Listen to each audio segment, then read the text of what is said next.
Everest, दुनिया की सबसे ऊंची चोटी, एक ऐसी जगह जहां इंसान का हौसला और प्रकृति की ताकत का सीधा टकराव होता है। आज हम एवरेस्ट के दो बहुत ही अहम अभियानों से जुड़े जो हमारे पास स्रोत हैं उन पर थोड़ी गहराई से बात करेंगे। एक तो है 1963 का अमेरिकी अभियान जिसने कुछ बिल्कुल नया करने की कोशिश की, और दूसरा 1996 की वो दुखद घटना जो एवरेस्ट के इतिहास के शायद सबसे भयानक त्रासदियों में से एक है। हमारे पास इन पर काफ़ी जानकारी है, जैसे विकिपीडिया के कुछ अंश हैं, फिर यूट्यूब वीडियोस के ट्रांसक्रिप्ट्स हैं केन कामलर और डेविड स्नो वाले, और भी कुछ लेख हैं जो बताते हैं कि भाई इन अभियानों में क्या हुआ, कौन लोग थे, कैसे घटनाएं घटी। हाँ, बिल्कुल। और इन स्रोतों के जरिए हम ये समझने की कोशिश करेंगे कि इतनी ऊंचाई पर असल में चुनौतियां क्या होती हैं, कैसे वो दबाव वाले पल में फैसले लिए जाते हैं, और इन अनुभवों से मतलब क्या अहम बातें सामने आती हैं, खासकर तब जब जो सोचा गया हो और जो असल में हो उसमें बहुत फर्क आ जाए। हाँ, तो चलिए 1963 के अमेरिकी अभियान से शुरू करते हैं। योजना तो बड़ी महत्वाकांक्षी थी। एक टीम जानी पहचानी साउथ कोल रूट से जाएगी, ठीक है, लेकिन दूसरी टीम वो वेस्ट रिज से चढ़ेगी, पहाड़ का वो किनारा जहां पहले कोई नहीं चढ़ा था। बहुत खतरनाक सीधा रास्ता, और वो भी बिना किसी बैकअप के। हाँ, ये बहुत बड़ा रिस्क था। पर शुरुआती थोड़ी दुखद हुई। एक अनुभवी पर्वतारोही थे, जेक ब्राइटनबैक, उनकी कुंभू आइसफॉल में मौत हो गई। हम्म। वो बर्फ का एक बहुत ही खतरनाक हिस्सा है जो लगातार खिसकता रहता है। हाँ, और कहते हैं कि उन्हें इसका कुछ अंदेशा भी था पहले से, कोई सपना देखा था उन्होंने। हाँ, ऐसा सुनने में आता है कि उन्हें एक बुरा सपना आया था इसके बारे में। खैर, जेक की मौत के बावजूद वेस्ट रिज टीम ने आगे बढ़ने का फैसला किया। हाँ, वो टीम जिसमें टॉम हॉर्नबिन और विली अनसोल्ड थे, उन्होंने हिम्मत नहीं हारी। उनका लक्ष्य सिर्फ चोटी पर पहुंचना नहीं था, वो एवरेस्ट को ट्रैवर्स करना चाहते थे। ट्रेवर्स हम्म। मतलब? मतलब वेस्ट रिज से चढ़कर दूसरी तरफ साउथ कोल वाले रास्ते से नीचे उतरना। ऐसा पहले कभी किसी ने नहीं किया था।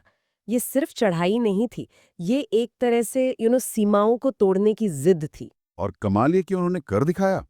वेस्ट रिज टीम शिखर पे पहुंची, पर काफी देर हो चुकी थी। हाँ, बहुत लेट हो गए थे वो। और फिर नीचे उतरते समय अंधेरे में उनकी मुलाकात साउथ कोल टीम से हुई। बैरी बिशप और लूट जस्टैड, वो लोग भी मुश्किल में थे। हाँ, वो भी फंसे हुए थे। और फिर सोचिए, चारों पर्वतारोही 28,000 फीट की ऊंचाई पर, बिना टेंट के, बर्फीली रात में। उसे बिवॉक कहते हैं। और उस ऊंचाई पर बिना सहारे के रात बिताना तो मतलब, लगभग मौत। हाँ, लगभग मौत की गारंटी। पर वो चमत्कारिक रूप से बच गए। बच तो गए, लेकिन कीमत बहुत भारी चुकानी पड़ी। बिल्कुल। विली अनसोल्ड ने अपनी 9 पैर की उंगलियां फ्रॉस्ट बाइट में खो दी। बैरी बिशप ने अपनी 10। ये घटना मानवीय सहन शक्ति की एक मिसाल तो है ही, पर यह भी दिखाती है कि एवरेस्ट पर शिखर छूना और सुरक्षित वापस आना, ये दो बिल्कुल अलग लड़ाइयां हैं। जरा सी देर कितनी भारी पड़ सकती है। सही बात है। अब आते हैं 1996 की त्रासदी कर। यहाँ माहौल काफी अलग था। हाँ, बहुत अलग। कई सारी कमर्शियल टीम्स थीं, पहाड़ पर जैसे भीड़ लगी हुई थी। 10 मई को समिट पुश शुरू हुआ, हम्म। लेकिन फिक्स रस्सियां लगाने में देरी हुई। वो रस्सियां जो मुश्किल हिस्सों पर चढ़ने उतरने के लिए पहले से लगा दी जाती हैं। हाँ, वो सेफ्टी लाइंस, हाँ। उनमें देर हुई। और फिर हिलेरी स्टेप पर, जो चोटी के पास वो खड़ी चट्टान है जहां एक बार में एक ही आदमी निकल सकता है, वहां जाम लग गया, बॉटलनेक। हाँ, बॉटलनेक। उससे बहुत कीमती समय बर्बाद हुआ। और पहाड़ पर समय ही सब कुछ है। और दिक्कत ये हुई कि दोपहर 2 बजे का जो तयशुदा टर्न अराउंड टाइम था कि भाई इसके बाद वापस मुड़ना है चाहे चोटी पहुंचे या नहीं, वो पार हो गया। हाँ, वो पार हो गया। और लोग फिर भी ऊपर जा रहे थे। और फिर दोपहर बाद मौसम एकदम से बिगड़ गया। भयानक बर्फीला तूफान। और नीचे उतरना लगभग नामुमकिन हो गया, जानलेवा। कई लोग साउथ कोल के पास रास्ता भटक गए। हाँ, विजिबिलिटी बिल्कुल खत्म हो गई थी। और इसी बीच गाइड अनातोली बुकरेव बिना सप्लीमेंटल ऑक्सीजन के नीचे उतरे। हाँ, इस पर बाद में बहुत विवाद हुआ। बहुत सवाल उठे कि क्या उन्हें अपने क्लाइंट्स के साथ रुकना चाहिए था, क्या बिना ऑक्सीजन सपोर्ट के गाइड करना ठीक था, खासकर ऐसे हालात में। ये ऐसे सवाल हैं जिन पर आज तक बहस होती है। और जो लोग साउथ कोल पर फंसे थे उनमें नील बीडलमैन और माइक ग्रूम के साथ एक ग्रुप था। वो पूरी रात तूफान में फंसे रहे। हम्म। बुकरेव ने बाद में कैंप से जाकर 3 लोगों को बचाया, पिटमैन, फॉक्स और मैटसन। हाँ, वो अकेले गए थे उन्हें बचाने। लेकिन 2 और पर्वतारोही थे, बेक वेदर्स और यासुको नाम्बा। वो बहुत बुरी हालत में थे।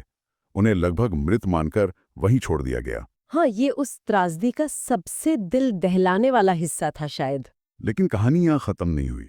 नहीं, अगले दिन बेग वेदर्स जिन्हें सबने मान लिया था कि वो नहीं बचेंगे, वो खुद चलकर कैंप 4 वापस आ गए। हाँ, गंभीर फ्रॉस्ट बाइट और हाइपोथर्मिया के बावजूद ये मानवीय इच्छा शक्ति का एक मतलब अविश्वसनीय उदाहरण है। उन्हें बचा तो लिया गया, पर जाहिर है कीमत चुकानी पड़ी। उन्होंने अपना नाक, दाहिना हाथ और बाएं हाथ की उंगलियां खो दी। हम्म तो अगर हम देखें कि 1996 की इस त्रासदी के पीछे कारण क्या थे, स्रोत क्या बताते हैं? देखिए, कोई एक कारण नहीं था, ये कई चीजों का मिला-जुला नतीजा था। जैसे जैसे लीडरशिप की कुछ समस्याएं थीं।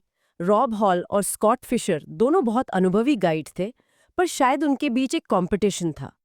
मौसम की चेतावनियों को शायद नजरअंदाज किया गया। फिर वो बॉटलनेक वाली बात। हाँ, बॉटलनेक, टर्न अराउंड टाइम का पालन ना करना, कुछ क्लाइंट्स की तबीयत अचानक खराब हो जाना, ऑक्सीजन सिलेंडरों की कमी पड़ जाना। और वो तूफान, वो उम्मीद से कहीं ज्यादा खतरनाक था। बिल्कुल। तो ये सब चीजें एक साथ हुईं और वो दिन इतना भयानक बन गया। तो ये दोनों घटनाएं, 1963 की वो हिम्मत भरी चढ़ाई और 1996 की त्रासदी, ये क्या दिखाती हैं? ये दिखाती हैं कि एवरेस्ट पर सफलता और विफलता के बीच कितना महीन, कितना बारीक सा फासला है। 1963 में हमें असाधारण साहस, टीम वर्क देखने को मिला, जब कुछ ऐसा किया गया जो पहले असंभव लगता था। हाँ, वहीं 1996 ने कमर्शियल पर्वतारोहण के बढ़ते चलन और उसके साथ आने वाले खतरों जैसे भीड़ और दबाव, उनको उजागर किया। दोनों ही मामलों में ये साफ है कि उन चरम स्थितियों में लिए गए फैसले कितने अहम हो सकते हैं। वो जीवन और मृत्यु के बीच का फर्क बन सकते हैं। तो संक्षेप में कहें, इन स्रोतों से हमें एवरेस्ट की चढ़ाई की जो असलियत है, उसकी एक झलक मिलती है। यहाँ की जानलेवा मुश्किलें हैं, इंसान की अपनी कमजोरियां हैं, लेकिन साथ ही उसकी असाधारण सहन शक्ति भी है, और कभी-कभी किस्मत का खेल भी। और 1963 की टीम ने सीमाओं को चुनौती दी, तो 1996 की घटना एक तरह की चेतावनी है कि जब पहाड़ पर महत्वाकांक्षा और अब बाजार हावी होने लगते हैं, तो नतीजे कितने खतरनाक हो सकते हैं। और ये हमें एक बहुत जरूरी सवाल पर सोचने को मजबूर करता है ना, कौन सा सवाल? कि जब व्यक्तिगत लक्ष्य इतने बड़े हों, इतने प्रबल हों कि जान जोखिम में डाल दी जाए, तो अपनी उस महत्वाकांक्षा और समूह की सुरक्षा के बीच वो सही संतुलन कैसे पाया जाए? क्या एवरेस्ट जैसी जगहों पर सफलता की कीमत हमेशा इतनी ज्यादा ही होनी चाहिए?